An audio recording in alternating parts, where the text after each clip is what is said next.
ताने आप इसलिए दे रहे हैं कि आपको चाबी भरी जाती है मौलवी साहब एस्टेब्लिशमेंट की जानिब से, और आप वो चाबी आपको भरी जाती है तो आप चाबी की तरह चलना शुरू हो जाते हैं। जनाब बताएं ना, मैंडेट किसने चोरी किया? अमेरिका में मैंडेट चोरी नहीं हुआ, इसलिए तलखियां इतनी नहीं बढ़ी। यहां पे मिलिट्री एस्टेब्लिशमेंट ने मैंडेट चोरी कर लिया, इसलिए तलखियां बढ़ गई हैं। लिहाजा जो चीज आपको ना पता हो ना, या तो उसमें मुंह बंद रखा करें या तो उसके अंदर पंगे ना लिया करें। आपका ये काम ही नहीं है बात करने का, और जहां आपको बात करनी होती है वहां पे आप वैसे ही बात नहीं करते।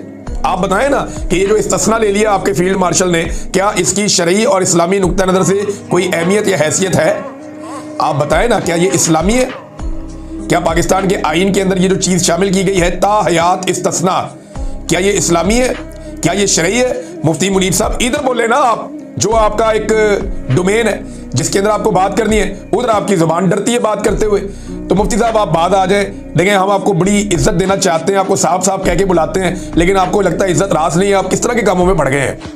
ये जो भी आपको कोई कैप्टन फोन करता है या मेजर फोन करता है, आप इससे हाथ जोड़ के माफी मांगे और देखें भाई मेरे से नहीं होता, मुझे अपने काम करने दो, अपने मामलात में रहने दो, और अपनी खिदमत हर जगह पे आप पेश ना कर दिया करें प्लेट में रख के कि जनाब ये मैं अपनी खिदमत पेश कर रहा हूं।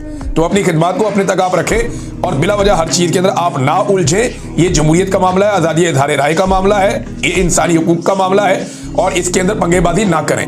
आपने इंतहाई घटिया किरदार अदा किया है इस मामले में एक मरतबा फिर।